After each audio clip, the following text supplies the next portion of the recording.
He wasn't an ordinary boy. On the outside, Ethan looked like any other teenager, tall, quiet, with thoughtful eyes and a calm face. But inside his mind lived a gift, or perhaps a curse. He could hear a sound no one else could. A ticking, like a small clock coming from above people's heads. The first time it happened, Ethan was 5. He was sitting beside his grandfather, playing with a toy truck, when he noticed a strange tick-tick-tick coming from above his grandfather's head. It wasn't loud, so soft that Ethan thought it was just the old wall clock. The next day, his grandfather died peacefully in his sleep. That's when Ethan connected the sound with death, for the first time. Years passed. The ticking never went away. He would hear it at school, in crowds, on busy streets, sometimes even in church. Everyone had it. Some ticked fast, some slow.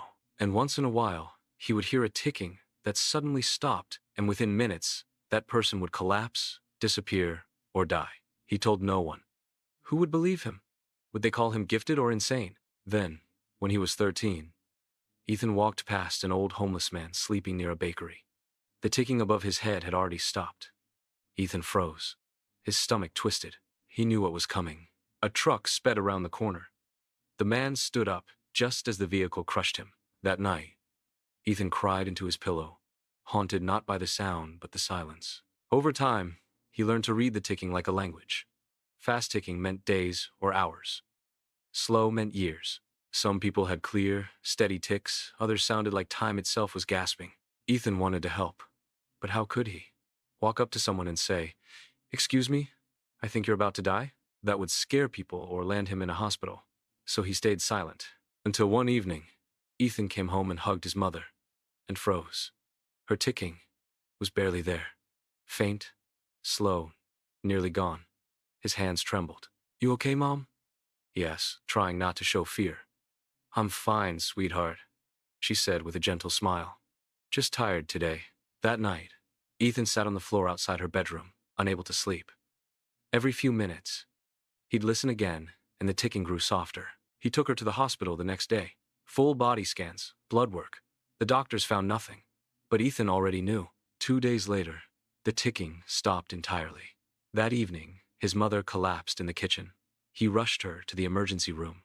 A heart attack. "She's lucky you brought her in when you did," the doctor said. "A few minutes later, we might have lost her." She survived.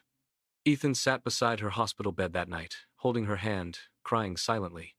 He didn't know if it was relief or fear, and he made a promise. "If I can hear when people are about to die, I won't waste this. I'll use it to save lives. I won't let another moment slip by." He kept his word. In the months that followed, Ethan quietly became a guardian angel. The boy who always seemed to be at the right place. The stranger who pulled someone back from a train track.